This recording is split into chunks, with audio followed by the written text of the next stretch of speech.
말을 조리 있게 잘해서 하나님의 진리의 말씀을 잘 선포하는 것은 정말 중요한 일입니다. 한 400년경, 서기 400년경에 크리스토스톰이라고 하는 유명한 설교가가 있었는데 얼마나 언변력이 뛰어난지 그의 별명이 황금의 입이었다고 합니다. 근데도 영국의 스펄전이라고 하는 유명한 설교가가 있었습니다. 그리고 미국에도 19세기에 조나단 에드워즈라고 하는 부흥사가 부흥에서 설교 한번 하면은 뭐 수천 명이 회개하고 하나님 앞에 돌아오는 그런 부흥의 역사가 일어나기도 했습니다. 예나 지금이나 어디에서나 이 목사가 설교자라는 것은 참으로 중요한 일입니다. 그래서 설교를 잘 하면은 교회에 많은 성도들이 몰려들게 되는 것을 볼 수가 있습니다. 그래서 목사가 설교하는 것이 큰 강점이 됩니다. 그것은 이제 하나님의 말씀을 인간의 입으로 담아서 진리를 선포하는 것이 됩니다. 그런데 목사가 설교를 잘한다고 해서 반드시 목회를 잘하게 되는 것일까요? 초대교회 시절 설교가였던 스데반이 뛰어난 언변력으로 말씀을 전했지만 이 전국 각지에서 온 네로라 하는 유대인들이 과연 그 말씀을 듣고 회개하고 예수를 영접했습니까? 아니었어요. 오히려 그들은 분개하며 달려들어서 스데반을 돌로 쳐 죽였습니다. 오늘 본문에서도 이 바울은 설교를 잘하는 것과는 오히려 반대되는 그런 말씀을 전하는 것 같습니다. 한국에서 교회를 크게 부흥시켜서 진짜 큰 교회에서 목회하는 목사님들을 볼 때 그 설교를 들어보면은 의외로 우리 생각과는 달리 좀 설교가 별로다 그런 생각이 들 때가 있습니다. 한국에 이제 수만 명의 그 성도를 인도하는 큰 교회로 부흥시킨 목사님이 있는데 그 목사님의 설교를 들어보다 보면은 저분이 저렇게 말주변도 없고 말도 어눌하고 발음도 부정확한데 어떻게 그렇게 교회를 크게 부흥시켰을까 궁금한 생각이 든 적이 있습니다. 그렇다면 그런 목사님들의 목회 성공의 비결은 무엇일까요?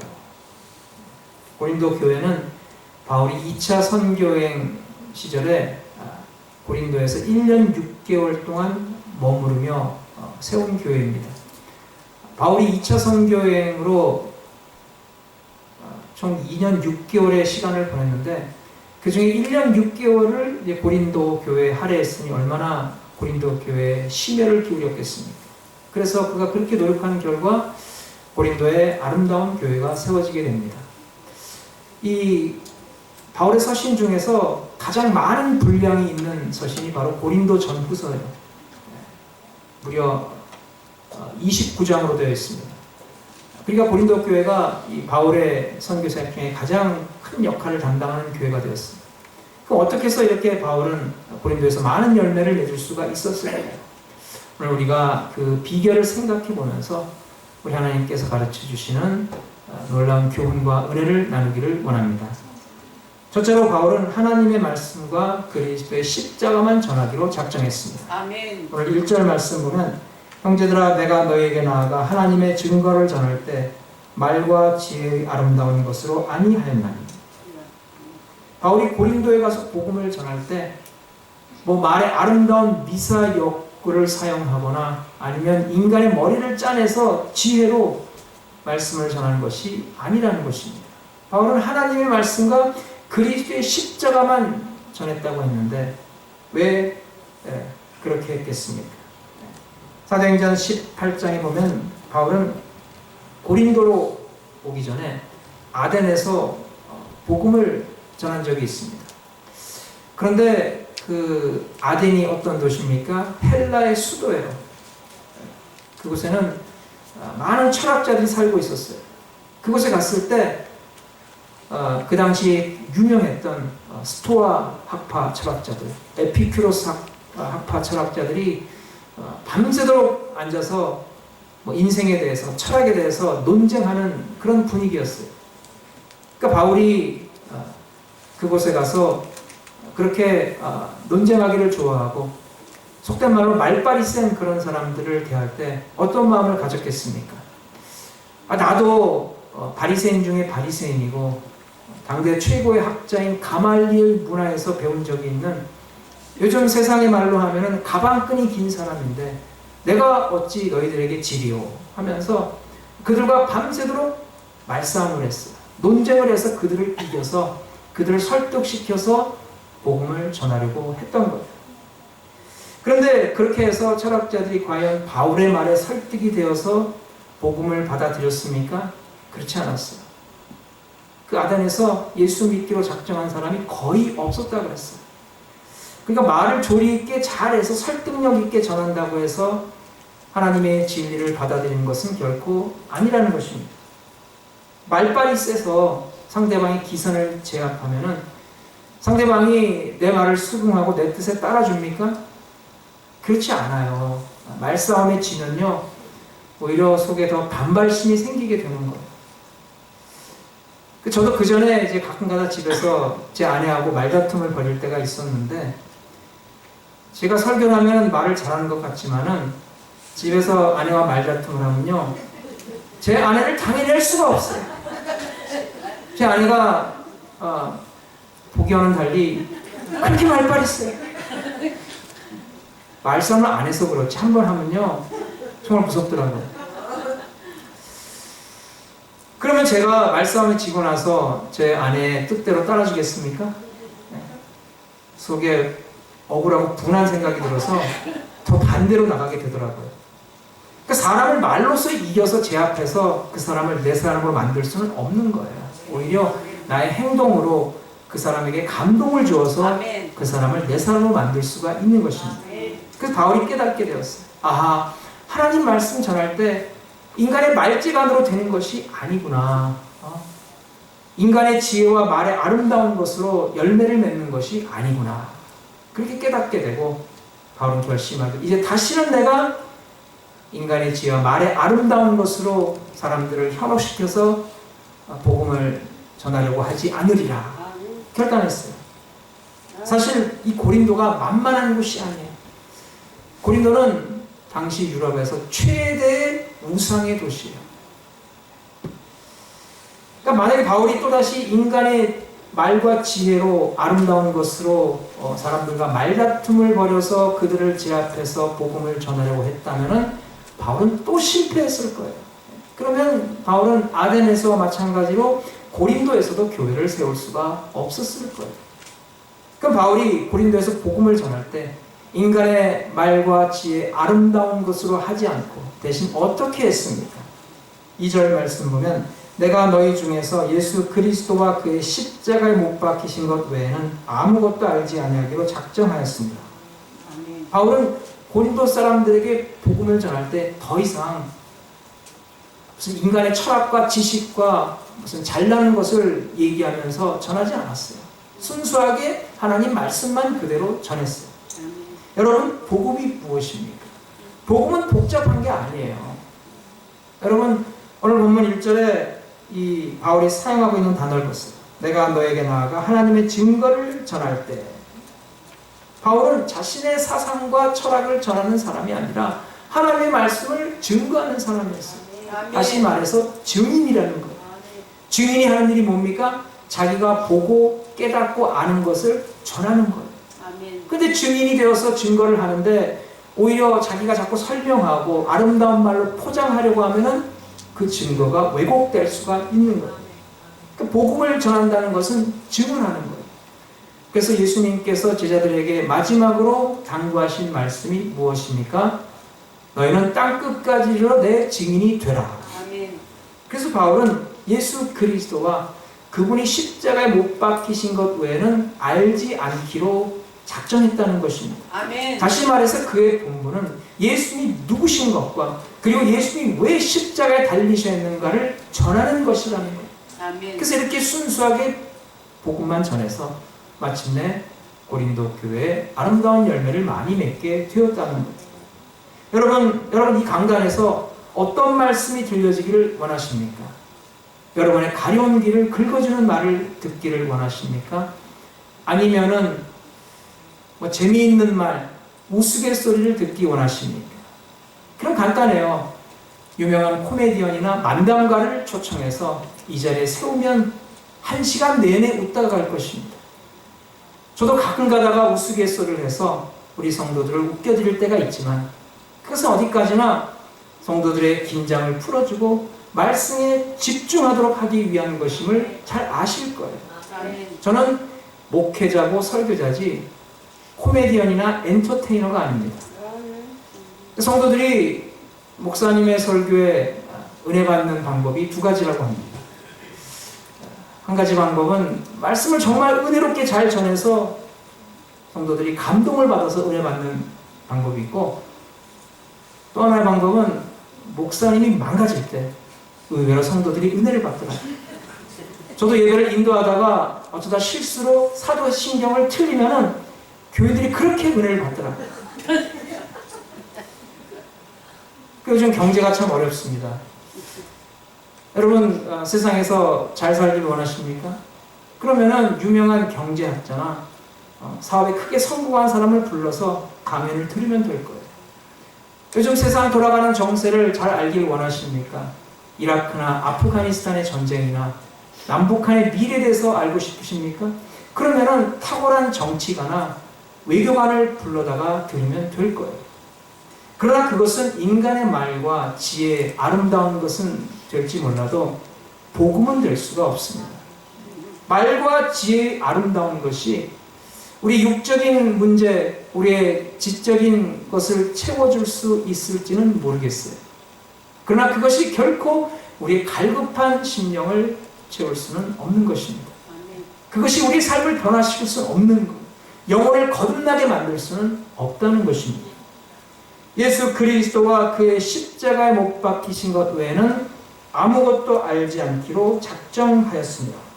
여러분, 이 강단에서 오직 그리스도의 은혜로운 복음만이 흘러나오도록 기도해 주시기 바랍니다. 아멘. 그럴 때 우리 교회는 능력이 넘치는 교회가 됩니다. 아멘. 그럴 때 우리는 성령이 역사하고 아름다운 열매는 교회가 될 수 있을 것입니다. 아멘. 3절에 보면 내가 너희 가운데 거할 때 약하고 두려워하며 심히 떨었노라. 우리가 듣기에는 의외의 표현이에요. 바울이 어디 가서 뭐 두려워 떨었다는 그런 말을 한 적이 있습니까? 오히려 바울은 하나님께서 맡겨주신 이 복음을 전하는 일을 마치려 함에 있어서 자신의 생명을 조금 더 귀한 것으로 여기지 않겠다 그랬어요. 그러니까 복음을 전하기 위해서 하나님께서 맡겨주신 사명을 감당하기 위해서는 자기 목숨도 내놓겠다는 것입니다. 죽음도 불사하겠다는 것. 실제로 바울이 많은 죽음의 고비를 넘겼어요. 그런 과정을 통해서 바울은 절대 사람을 두려워하지 않는 담대한 사람이 되었어요. 그런데 이 고린도에 와서 바울이 두려워서 심히 떨었다 그랬어요. 왜 그랬을까요? 여기서 바울이 말하는 것은 육신의 두려움이 아닌 것 같아요. 그럼 바울은 도대체 무엇을 두려웠고 왜 두려워했을까요? 그것을 알기 위해서 우리가 바울이 고린도에 오기 전에 그에게 일어났던 일을 생각해 볼 필요가 있어요. 이 바울이 2차 선교행을 할 때 먼저 이 아시아의 복음을 전하려고 했어요.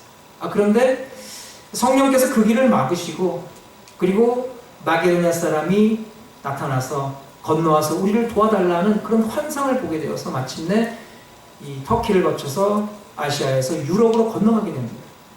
유럽에서 복음을 전했을 때 일이 잘 풀리기는커녕 바울이 가는 곳마다 어려움을 겪고 많은 핍박을 받았어요. 빌립보에서는 복음 전하다가 붙잡혀서 배를 얻어맞고 감옥에 갇혔고, 데살로니가에서는 이 바울을 반대하는 대규모 군중 집회가 열리기도 했어요.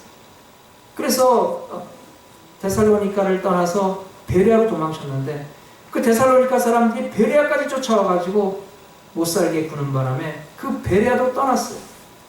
그리고 나서 이제 멀리 배를 타고 아덴까지 가서 복음을 전하려는데 그 아덴에는 그렇게 잘났다는 철학자들이 많은 거예요.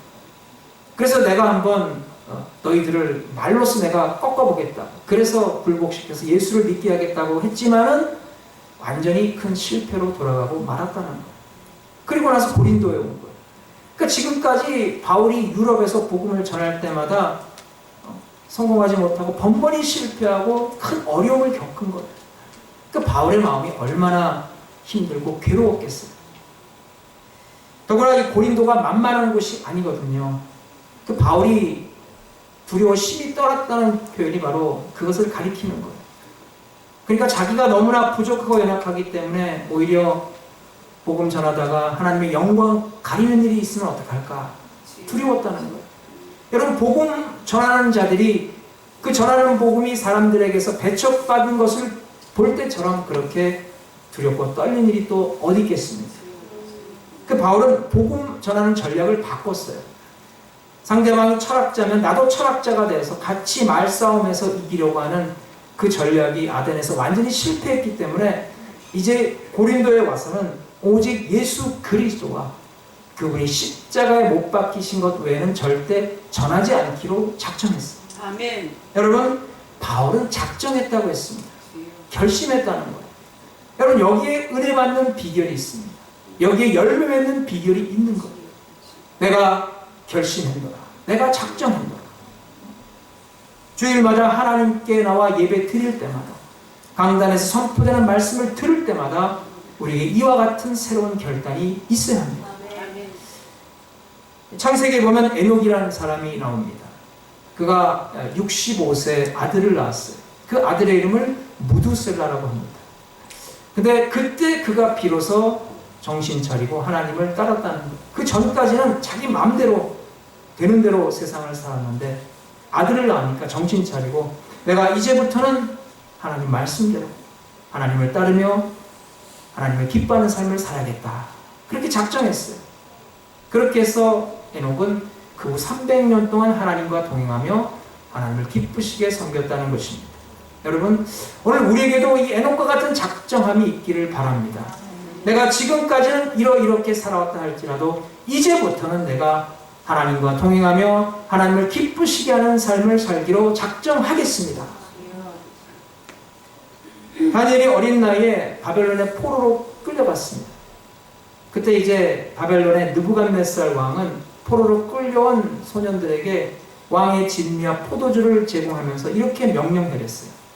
너는 이제부터 오직 나만을 주인으로 삼고 나를 기쁘게 모시며 살도록 해라. 그런데 그때 다니엘은 뜻을 정했어요.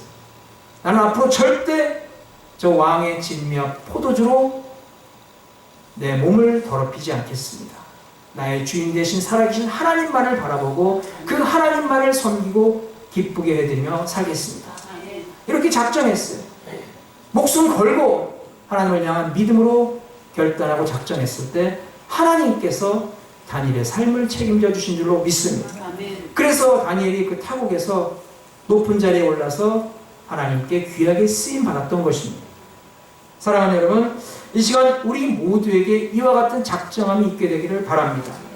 하나님, 내가 이제부터는 하나님 말씀대로 살아보겠습니다. 이제부터 내가 주일 성수하고 이제부터 내가 하나님 말씀에 순종해서 주신 사명 잘 감당하겠습니다. 이제부터는 내가 예수 그리스도와 그분의 십자가에 못 박히신 것 외에는 절대 전하지 않겠습니다. 이제부터 내가 내 생각과 내 뜻이 아니라 하나님 말씀만을 붙잡고 하나님의 사랑을 전하며 그 은혜를 나누는 삶을 살기로 작정하겠습니다. 오늘 이와 같은 작정함과 결단이 우리에게 있기를 바랍니다. 아멘. 그것을 실천할 수 있기를 바랍니다. 아멘. 그럼 하나님께서 우리의 삶을 책임져 주시고 은혜로 채워 주실 줄로 믿습니다. 아멘. 둘째로 바울은 성령의 나타남과 능력으로만 전도하기로 작정했습니다. 그 바울이 깨달은 것은 사람들이 예수 믿게 되는 것은 그것을 전하는 사람의 뛰어난 말솜씨와 언변력에 있는 것이 아니라 성령의 역사심에 달렸다는 것을 깨달았다는 것입니다. 그 4절에 이렇게 고백합니다.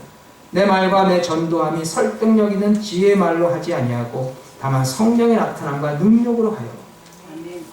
그 바울은 메시지를 전할 때나 전도할 때 이제부터는 더 이상 인간의 지혜를 짜내서 아름다운 말로 포장해서 꾸며서 하려고 하지 않았어요. 그냥 하나님 말씀 그대로 예수님의 복음